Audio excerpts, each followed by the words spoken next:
Hi, everyone. This is Raul Harad, CEO of DeepSafe.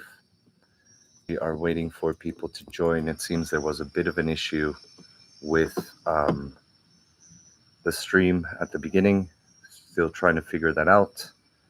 Um, Please let me know if you can actually see this.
Hi, everyone.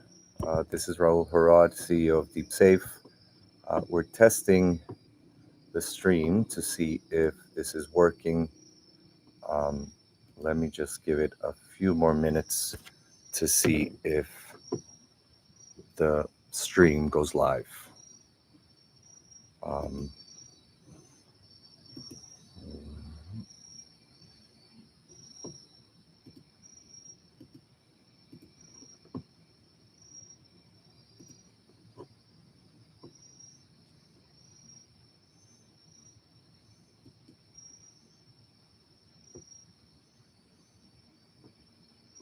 Hi, everyone. Can anyone hear me?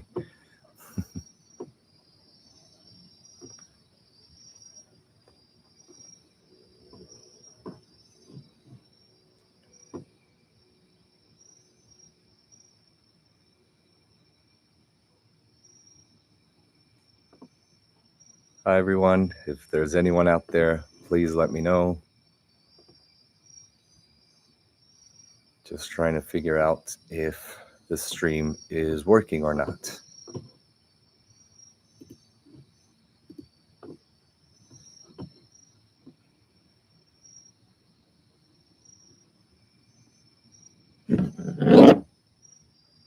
Doesn't seem to be. Let me try a couple of things and come back.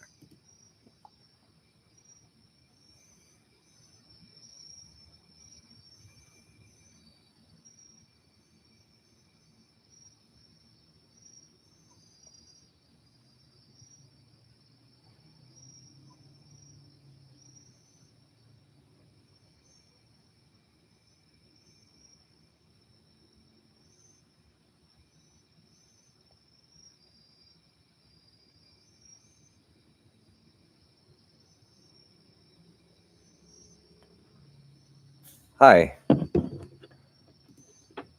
Hey there, Davern Kam. Can you hear me all right? I'm trying to figure out if the live stream is working or not. We have some technical issues, but we're hoping that it will start working and go live now. Okay. Can you hear me now? Is that any better? Can you hear me now? Not any better? All right. How about now? Is that any better? Can you hear me now? There seems to be a bit of a problem with the sound. So let's try and see how we can make this work. Perfect. Great. Thank you for letting me know. I think we're a little bit delayed because of the issues we had with going live. Thank you for joining directly and fast. Hopefully, the other people will have a chance to do it as well. I'm just giving them a few minutes just to make sure. I don't know if the link that we had provided in the Telegram chat actually links to this stream or not. Could you tell me if you clicked on the link and that's what brought you here, please?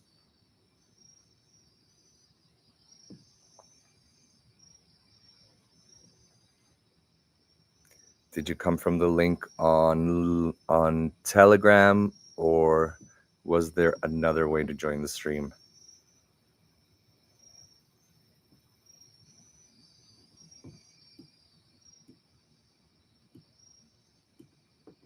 Let's see.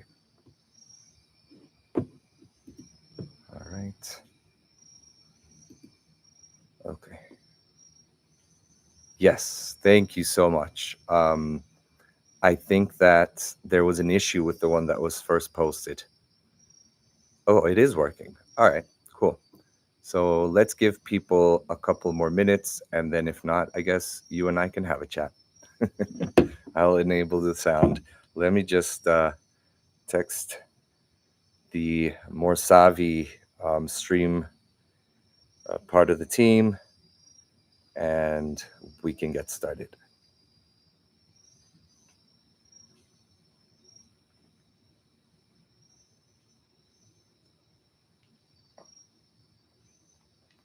I apologize to keep you waiting. I know you were on time. In the meantime, I'll share with you that I'm actually right now in Costa Rica, which is my home country. That's in Central America, spending some time with my family. Whereabouts are you?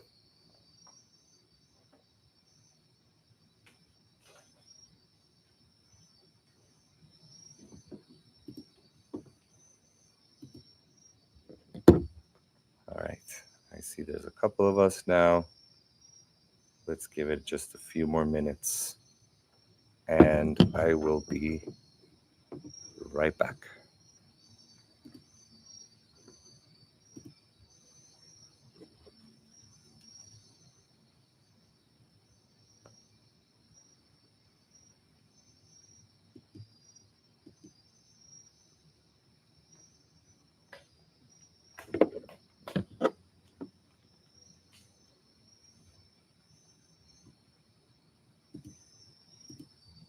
Hey there. Tiras, good morning. How are you? Or good evening or good night. It seems like we're all in different parts of the world. But as long as this is working, which it seems like it is now, thank you guys for joining. Just having a look to make sure that the link is there. All right, so we'll give everyone just a couple more minutes and then we'll get started. If it's just us, then we'll just have an informal chat. The idea was to go over a little bit of what has been happening in 2025 up to, let's say, September of 2025, not only in the crypto, but also in the blockchain world. There have been considerable advances that make a difference, not only industry-wide in general, but also that present an advantage to us at DeepSafe. So let's give everyone just, let's say, 3 more minutes until, I guess here it's 9:25 p.m. on Tuesday. I wonder what time it is where you guys are. And what location are you guys in? Maybe in the meantime, you can share with me a little bit about where you are. I'd love to know where people are connected from.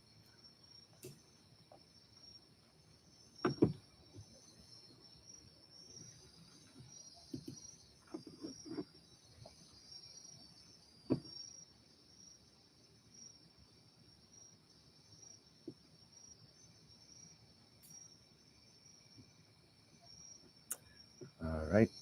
India. All right, cool. What part of I've been to India a couple of times, 4 times actually. I've been to India. I've been to Delhi. I've been to um, Goa.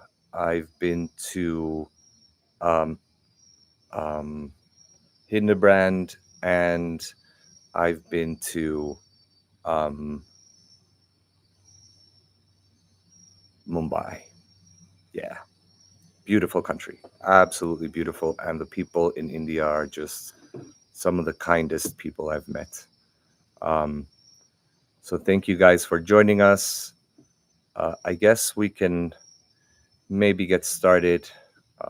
And if there's anything you guys would like to discuss, given that it's a small group and it's just us, I'm happy to go into any of these topics a little bit further.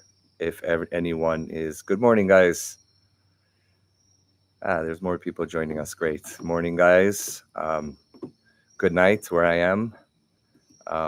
It's nice to see that the stream is working. We had some technical issues. I apologize for that.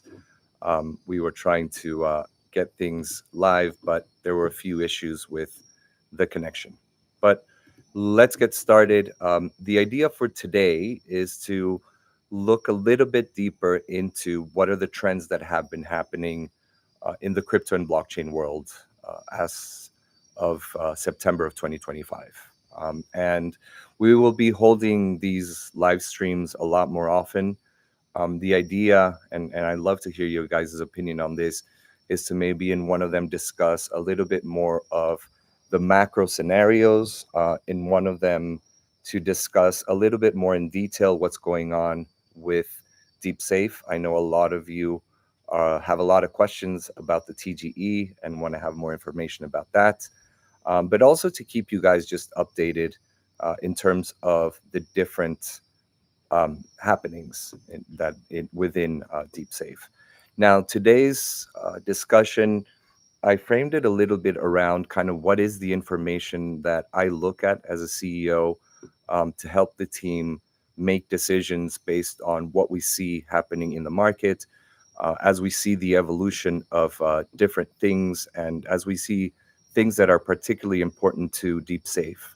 And so I thought today maybe we could discuss a few of the market trends. The first one being the tokenization of real world assets, which is a big topic right now. It's been growing exponentially. We'll discuss a little bit about what's going on there, a little bit about the evolution in terms of restaking and enhanced security, modular blockchain architecture, which of course is a topic that is very important to us. As you guys probably know, DeepSafe was designed in a modular way so that it could be integrated depending on the needs of the users. Zero knowledge proof, of course, being one of the core technologies that we use. We always keep an eye out on how that's evolving. And then we have DeFi and DAO. There have been quite a few things that have moved there.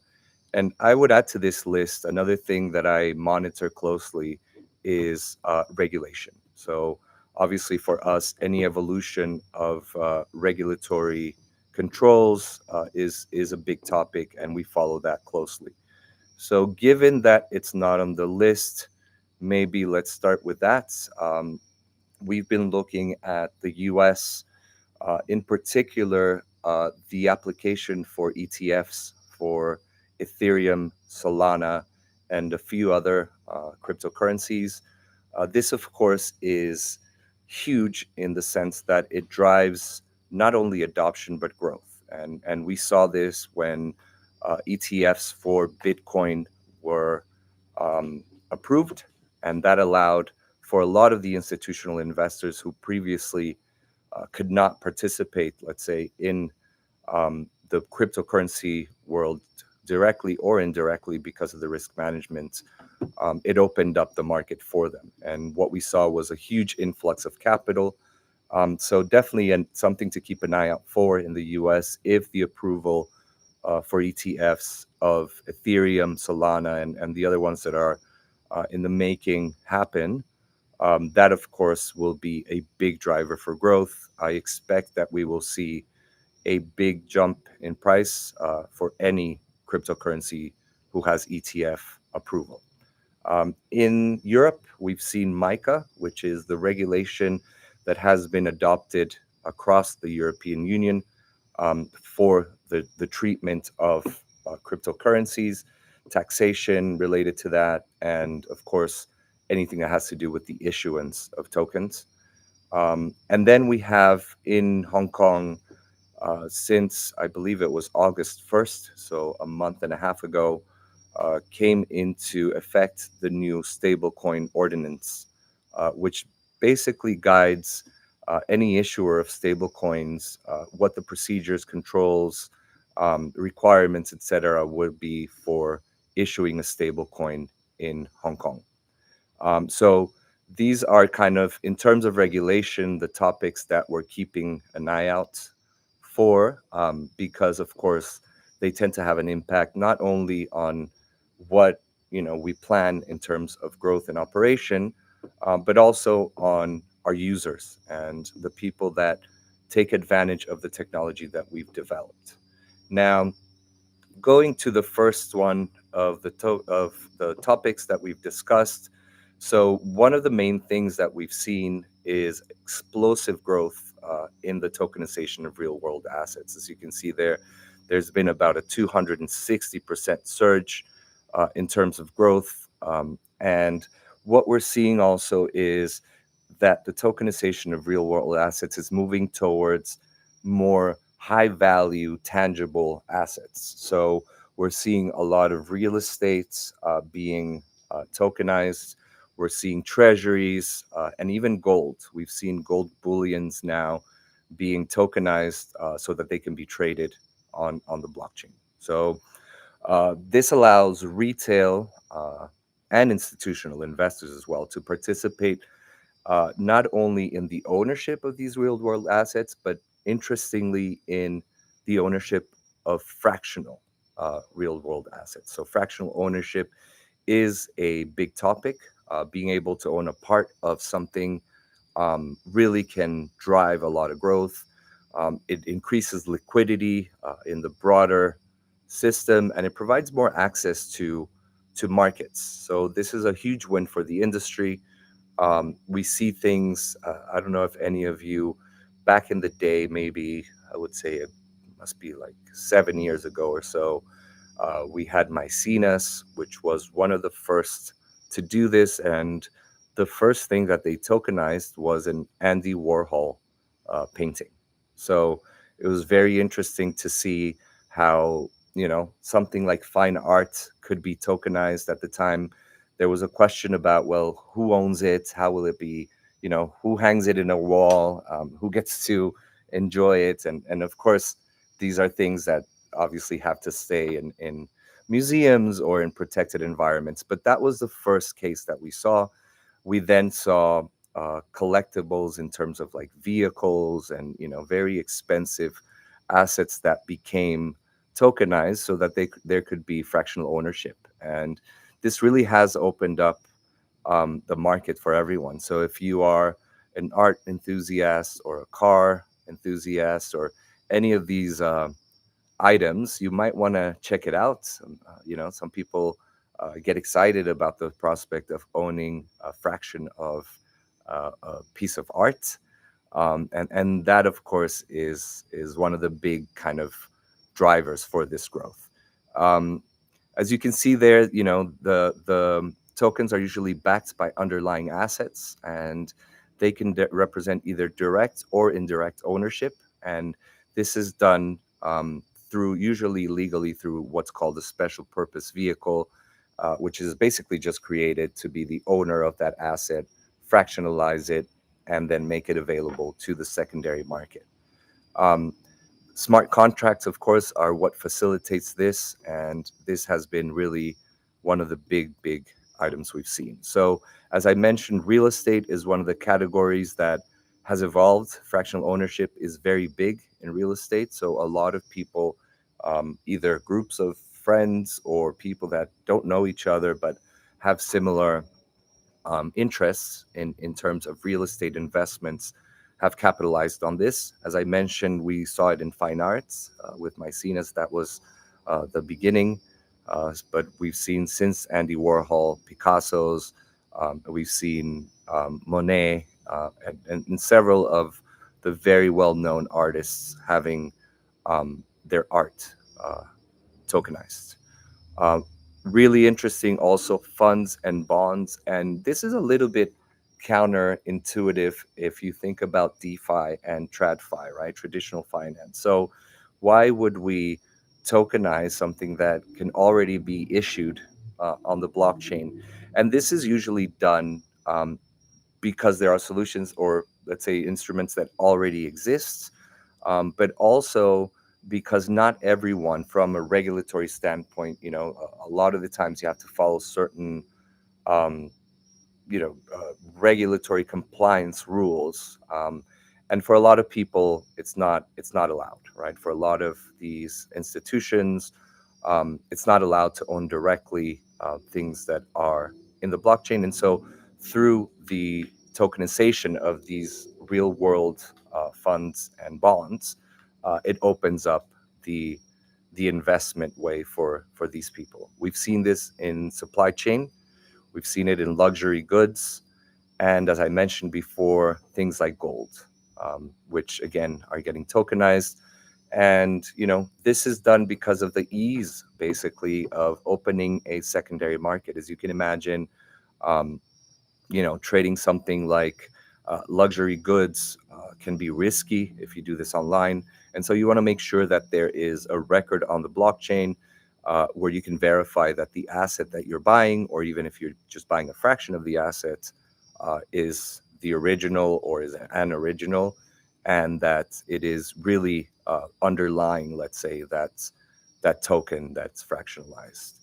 Um, I agree. I think I'm looking at the chat that in the future, um most hard real world assets will be tokenized. I agree 100%. I think that, again, it just makes it a lot easier, not only in terms of trade and secondary markets, but it makes it a lot easier to fractionalize this, right? So if we think about, let's say, if you and five of your friends wanted to buy an apartment in, let's say, Spain, right? And so having that immutable, uneditable record allows for a lot more security. And so this has been one of the trends that we're keeping an eye out for.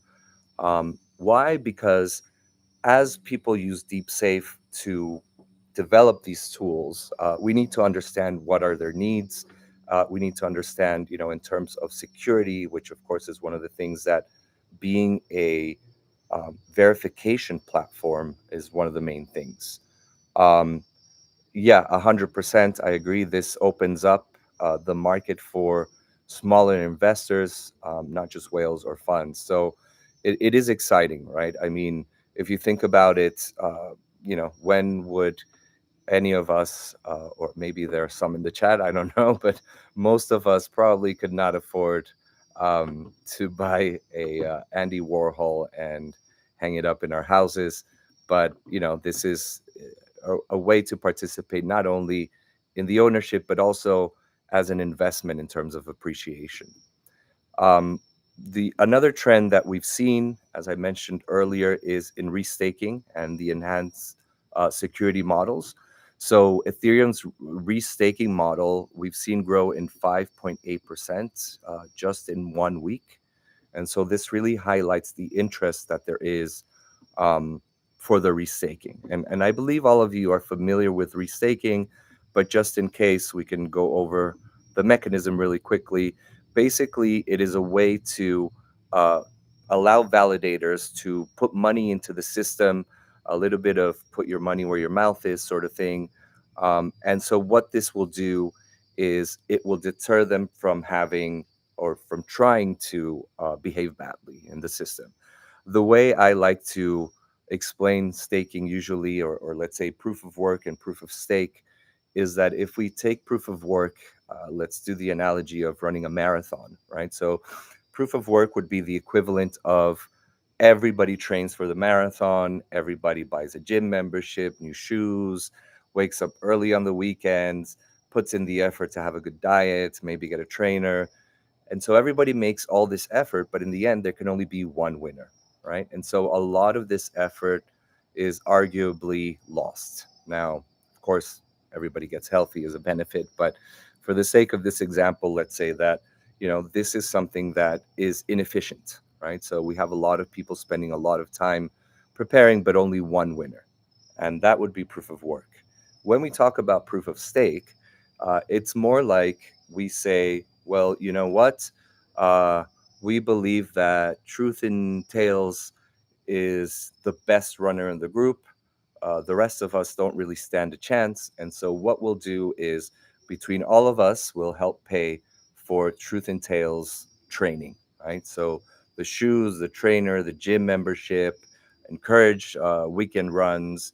And if Truth and Tales wins, then all of the winnings are distributed among us that supported um, them, him or her. I don't know if Truth and Tales.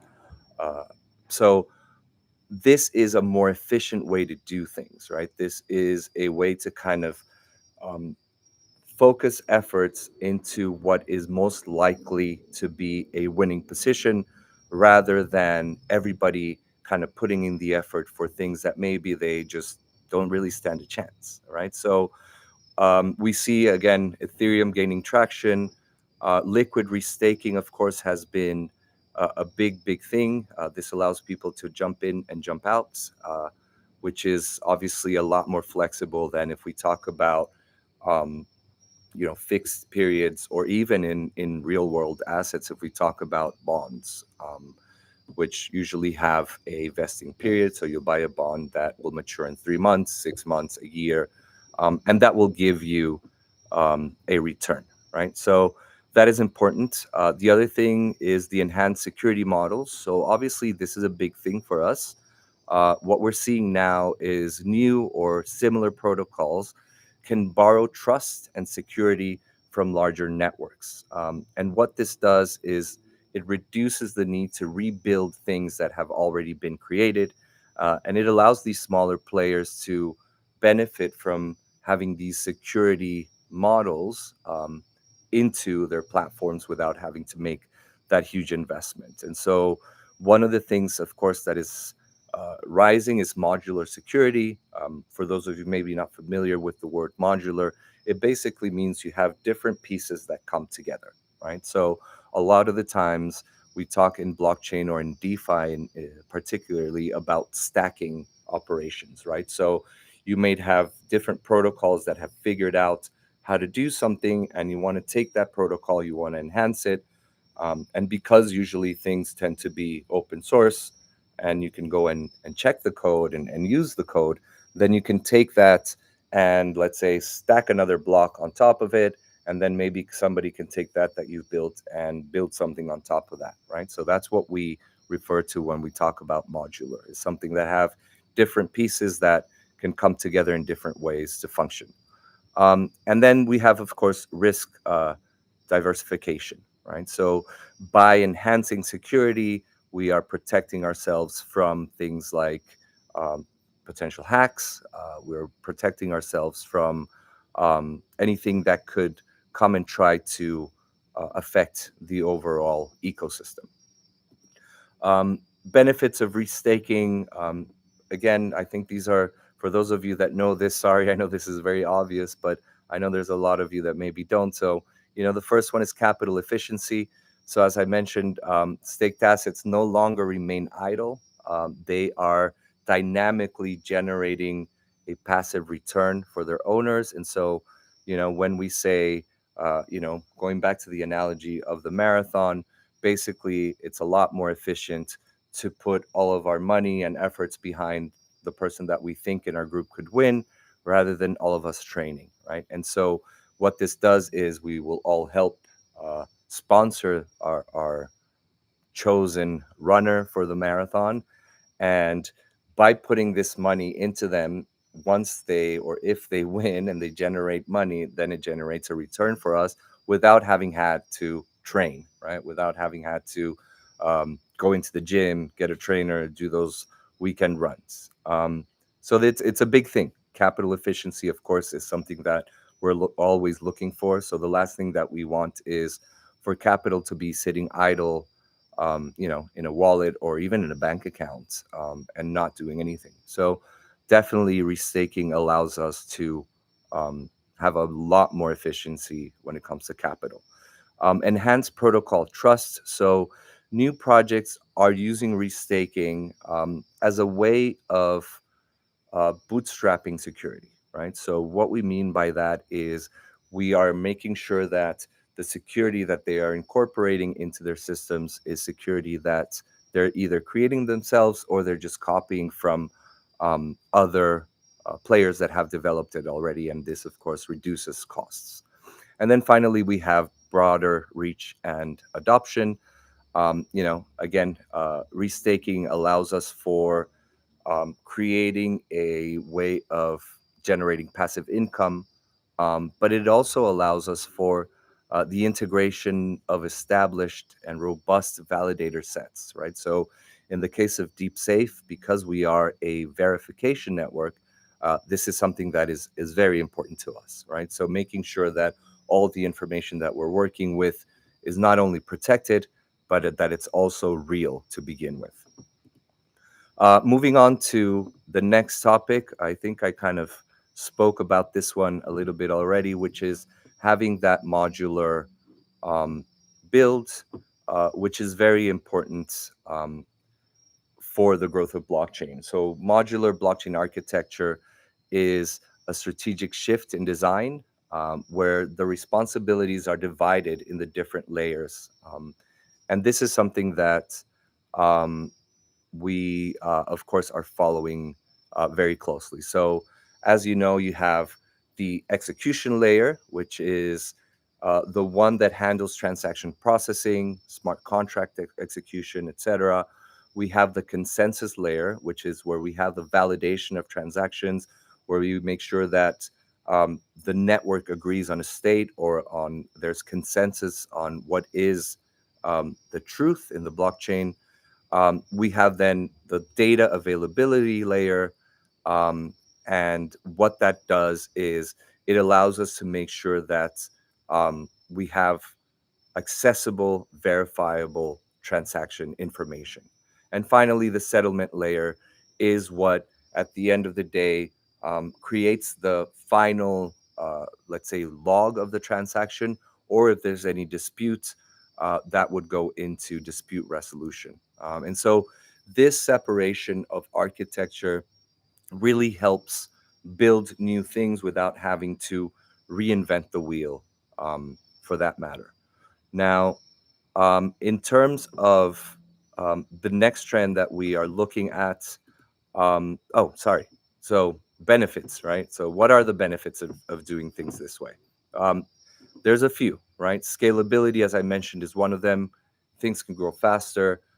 We have more efficient blockchains that don't incorporate parts that they don't need. It makes them more adaptable and easier to upgrade. It incorporates having this modular part helps incorporate the interoperability of blockchains that are not compatible, which of course is one of the things that we focus on as DeepSafe, which we did already as Bull Network. And again, and finally, sorry, the last one is flexibility, right? So it allows projects to optimize what resources they use. It allows them to kind of, as I mentioned, take existing um, programs, existing smart contracts, and use them for their advantage. You can see some examples there, but the number one example I think we all care about is DeepSafe, of course. And as you know, DeepSafe was built in a modular way precisely because we wanted to allow our users to incorporate the parts that they need and not the parts that they don't, so that their dApps or whatever protocol they're building is more efficient. Um, Zero knowledge proof, as you guys probably know, is one of the main technologies that we use to protect information. In particular, we use it for making sure that nodes within the DeepSafe blockchain are selected to be part of the crypto random verification committee or are selected as crypto random verification agents. And so, zero knowledge proof and its developments are something that is very, very important for us. So, these are basically privacy enhancing tools that enable faster, more secure, and more private transactions. So, if anybody were to try to hack something like this, these tools allow for them not to know exactly what is in those transactions. They're very much used in layer twos as well, not only in the Bitcoin ecosystem, but also in other blockchains. And the reason zero knowledge proof has gained so much traction is because there is a lot of real world use cases, right? So if you think about things like voting, if you think about recurring payments, anything that happens in a private way but needs to be verified can benefit from using zero knowledge. So some of the core properties, as you can see, there are completeness. So if the statement is true, the verifier is convinced by an honest prover. Soundness, so a dishonest prover cannot convince an honest verifier of a false statement, and this is very important. And then zero knowledge, right? The verifier gains no information except that the statement is correct. And if we look at how this works, we can see that ZKP can be interactive, so it can involve a back and forth between the prover and the verifier, or in the case of an AI agent, we can have back and forth between the AI agent and the prover and or verifier. And then we can also have single moments of proof or verification.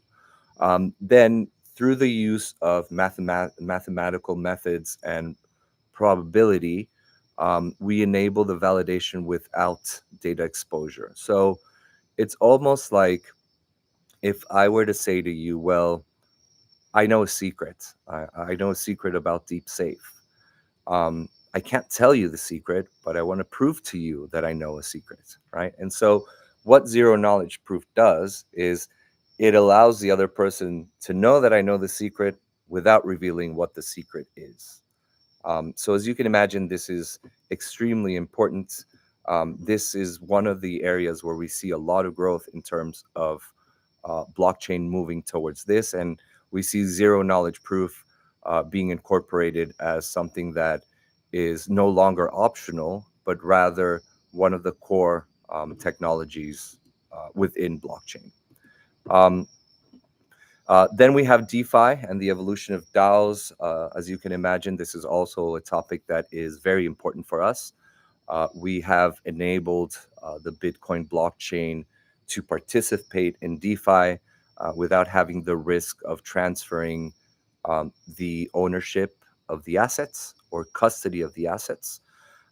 With the integration of AI, we've seen a lot of protocols automating a lot of their operations, in particular with market making, so in trading, as well as lending.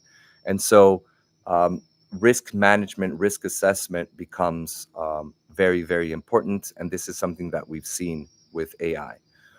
Cross-chain interoperability has been a topic that we have managed from the beginning. And basically, it's just making sure that two blockchains that are not compatible can actually talk to each other and execute transactions across the different blockchains that are not only accurate, but that actually happen, right? If any of you were early adopters of blockchain like I was, you might have gone through the the painful and expensive mistake of realizing that not all blockchains talk to each other, right? I remember when I first started, I tried sending from Ethereum to Solana, and of course, I never saw that back. Luckily, it was just a test, but it is something that, you know, at the beginning was a little bit harder to navigate, and now with the evolution of technologies like DeepSafe, this is becoming a lot more seamless. Um, Singleton liquidity primitives, so consolidate liquidity into single contracts for modular financial products. So again, going back to the modular, what this does is it allows us to kind of take funds that might be underutilized or are not efficiently being used and put them to use in a place where there might be more efficient. And of course, we already talked about real world asset tokenization.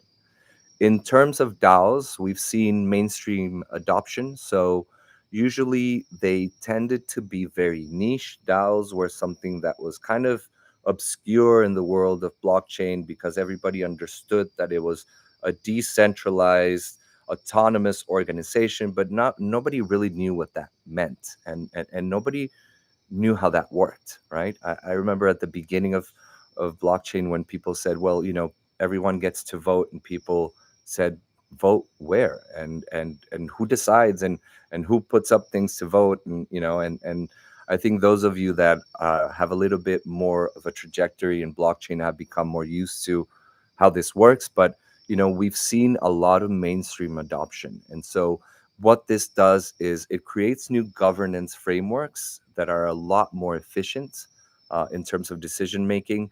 It allows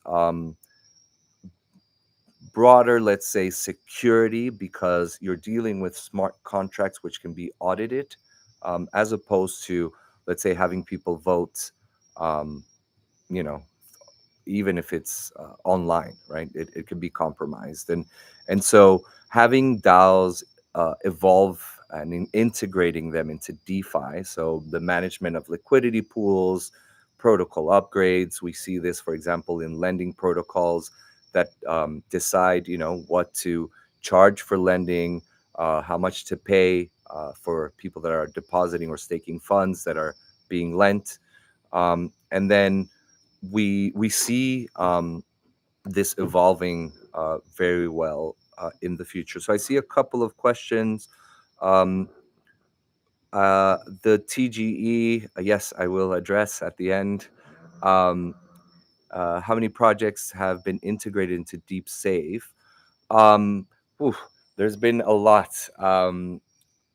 Yes, I could name, for example, we have integrated Lorenzo restaking protocol. Um, we have integrated Babylon restaking. We have integrated, I want to say at this point, it's definitely over 20 blockchains.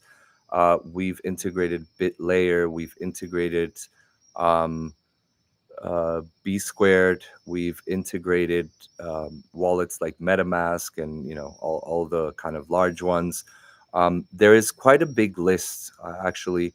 Um, so big that I don't know it off of the top of my head, but I'm happy to share a little bit more information in terms of that. Let me just have a look and pull out a little bit more data for you. But so this integration, of course, is what we strive for. It is really what we want to do. And so going back to the modular design, going back to cross-chain interoperability, although all those are things that we are integrated into our project. In terms of the latest developments, I think that what we have seen really is just a lot of more mainstream adoption, technology upgrades, uh, a lot more interoperability, institutional integration, which is a big one I mentioned at the beginning of the stream. One of the things that I'm keeping an eye out for is regulation changes in the U.S. So if the applications of Ethereum, Solana, and others that have presented applications for ETFs goes through, we are definitely going to see a big spike in their prices. We have seen a very kind of roller coastery ride of Bitcoin, but the truth is, when you look at kind of what happens after the halving of the rewards, it is quite common that we see a big spike, which is where we saw it go up to, I think, like 127 or so. And then we see the drop, where we saw it closer to 100, right? And then things tend to even out a bit, and that's kind of what we've seen now. Um, how critical is cross-chain interoperability for accelerating DeFi adoption in 2025? Oof, it's absolutely critical. Think about it in the terms of, let's think about it in traditional finance terms, right? So it's kind of like saying, well, how important is it for banks to be able to talk to another, right? So how important is it for HSBC to be able to talk to Citibank, to be able to talk to, um, I don't know, Deutsche Bank or ING, right? So if these systems that are actually connected, the banking is connected through what's called the SWIFT system. If the systems from these different banks couldn't talk to each other, then you wouldn't be able to make a money wire to someone that has an account in a different bank than yours, because the system just wouldn't talk to each other, right? Whereas right now, It really is as simple as going into your online banking. If you have the information for the other person's bank, even if it's not the same as yours, you can do this, right? So interoperability is what's going to allow funds to move from different blockchains without the risk of losing assets. And this is an area where DeepSafe excels. In fact, we are the only, as far as I know, protocol that allows for users to retain custody of their crypto while participating. And in particular, I would say it's super important for Bitcoin, right? Bitcoin doesn't have smart contracts, as we know. And so what we had was a lot of money sitting idle in the Bitcoin blockchain because their owners, either Bitcoin whales or maybe even institutional, that had it on their balance sheet, institutional Bitcoin holders, couldn't really do anything with it because it was too risky to use a bridge to, let's say, cross over to Ethereum where you could take advantage of DeFi. But what happened if that bridge went rogue or if it disappeared? Basically, you would be left with your wrapped Bitcoin on the new blockchain. And yes, you have the equivalent of the value, but if what you need is to have your BTC, then you were in a bit of a pickle because you were not going to get that back. And so we have actually solved that problem. And what we've done is we've created escape hatches and time locks that allow users to participate, or let's say have these cross chain operations happen without having to transfer custody of their assets to the bridge that they're using. And this is actually very, very big. In fact, when we started the project, I think the estimation was that it would open around $1 trillion in capital that could be now deployed into DeFi, for which around 550 million US dollars, if I'm not mistaken, were directly, um, let's say, within the realm of DeepSafe. And so this is really one of the really, really big um, things that that is going to come in 2025. I mean, this is as basic as having just different, like I said, banks or institutions talking to each other. I'm going to look for the integrations in the meantime. If you guys have any questions, by all means, please feel free. I know there is one about the TGE, which you're all waiting to hear about, so let's address that. I'm happy to say we've made considerable progress. Um, if if you guys have been following what's been going on our official channel, you've seen that there is a collaboration happening with OKX. So that is obviously one of the most prestigious and most important um, centralized exchanges that is out there. We're talking to other players as well. I can tell you that we've secured already two offers from um, these very large players. We are waiting for two more. Once we have that, we'll be able to make the announcement, the exact announcement on when and where the token will be listed. Of course, we're working to make this happen as soon as possible. I'm weary of giving, exact dates because, as you know, we've been trying to make this happen for a long time. But as you can appreciate, there's a lot of not only um, regulatory hurdles that we have to deal with, and a lot of times this is not in our control. As to, we have to wait for answers. We have to wait for um, verification sometimes from either lawyers or participants within the system, or even the centralized exchanges, the exchanges themselves, where they have a process that we can't just accelerate as much as we wish we could. We try to be as insistent as we can with these guys without being annoying and getting on their bad side, because we also don't want to be blacklisted. But there is a considerable amount of work that unfortunately does not depend on us, and the situation right now is there. So As I mentioned, two of the very large exchanges have already completed their due diligence of our project, and we're very happy with it. We got some very good offers. We're waiting for two more to complete the process, and once that's done, we'll make the selection of to what is the more, let's say, suitable exchange for us to list, at least originally. Um, I agree. Self custody solutions are essential. Um, Anything that, and if you guys as users, at any point have to use a bridge, or if you guys are using any sort of, let's say, restaking protocol, or you're using your BTC as collateral for issuing a stable coin or any sort of coin, but in particular stable coins, make sure that whatever protocol you're working with is stable, reputable, solid, has been around for a while, has appropriate liquidity, because this is something that is a problem. It happens, right? And it's not just for Bitcoin whales or institutional holders. This can happen to anyone, and so this is something that it is very, very important to use, but also to make sure that you do your own research in terms of the solutions that you use. Let's see.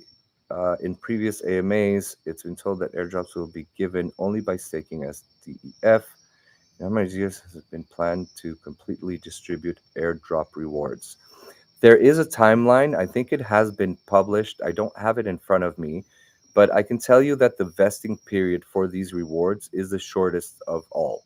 Um, because you guys are our supporters, our community, and really our efforts.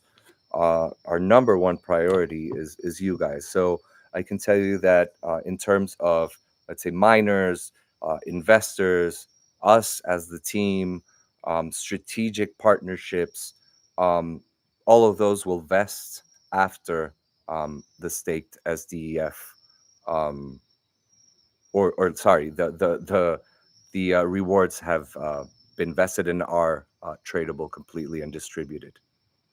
No, it won't be 55 years. I could promise you that. If it is, I won't be around, so you won't be able to blame me. But no, of course not. I understand. I understand people want this to happen right away. I understand that sometimes we all get impatient. I can guarantee you guys that nobody wants this to happen faster than us. I dream of the day where I can finally, come online and tell you guys that it's been done. And every day that passes a day, we're closer to it. But now the vesting period will be quite short. In fact, I think you guys might be surprised. And the listing, again, we already have two options. If the other two options that we're considering don't get back to us within literally 2 or 3 weeks, we will be making a decision. And then we have to wait. Again, there are things that are outside of our control. So, for example, TGEs for a lot of these issuers don't happen whenever you want them to. They have set dates. So, for example, if they complete their due diligence by September 1st, they can include you in the October 1st TGE um, bundle. And so it's frustrating for us. Of course, we'd like to have things happen immediately, and given everything that we've had to go through in terms of due diligence, there's a lot of scrutiny, as you can imagine, for these listers or for these exchanges. There is a huge reputational risk, and so they are very, very careful in terms of which projects they accept. And we're talking to one currently that I believe only accepts six a year, so one every 2 months. We're hoping to secure that, and we're hoping that once we've been approved, they won't make us wait those 2 months.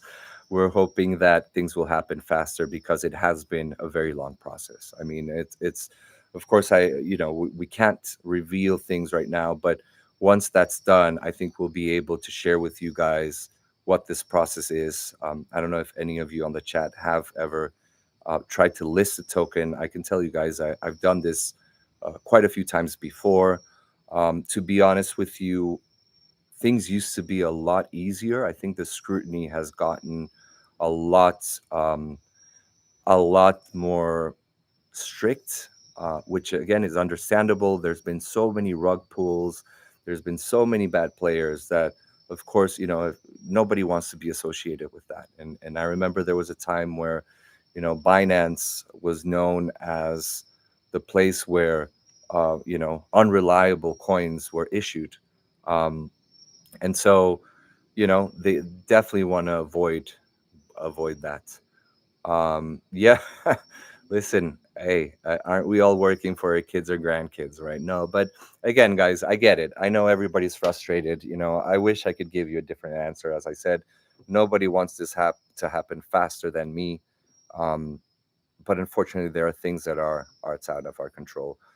We try to give you as many updates as we can, but again, there are so many confidentiality agreements. There are so many different legal requirements. We have to deal with a lot of lawyers. We have to deal with accountants. We have to deal with a lot of secrecy, and a lot of these processes are secret. We can't tell you what the different exchanges require from us. Because it's not public information. And so we've signed documents that prevent us from having that. Final snapshot dates. That is a great question. To be honest with you, I don't know if Virgil is on the chat. Let me just make sure, because I don't have that information. I know that they're working on it. As you can probably imagine, there's a lot of things happening, and we can't all be on all of them at once. But let me see if I can get you an answer right away. Let's see. Let's text these guys. Um, See if we can get you some answers. Uh, when is the final snapshot? All right. Hopefully, I'll get an answer right away and I can give it to you.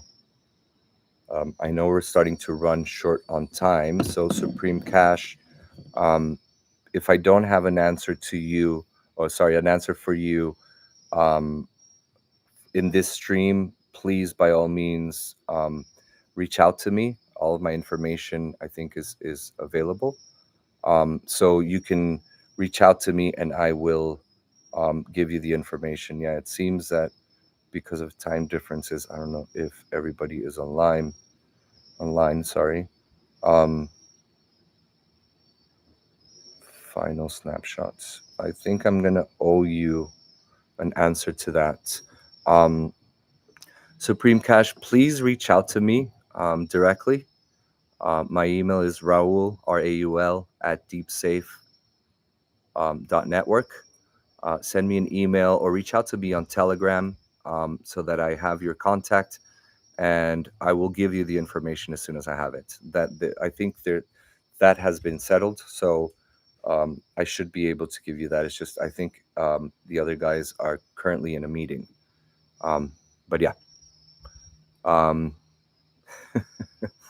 Listen, I would love to say it's not, but the truth is I can't commit to anything because I can't. I wish I could tell you guys. I really wish I could give you guys some answers. But I think that once we've completed this process, once we can share with you guys everything that we're working on in the background, you'll understand why this has taken so long. I have to admit, it's even surprised us. We always leave a buffer, in case things don't work out the way we expect them to, and that buffer has already been exceeded more than twice. So we really are working as hard as we can. So unfortunately, I don't have an answer. But again, please, um, Supreme Cash, reach out to me, and I will get you an answer to that.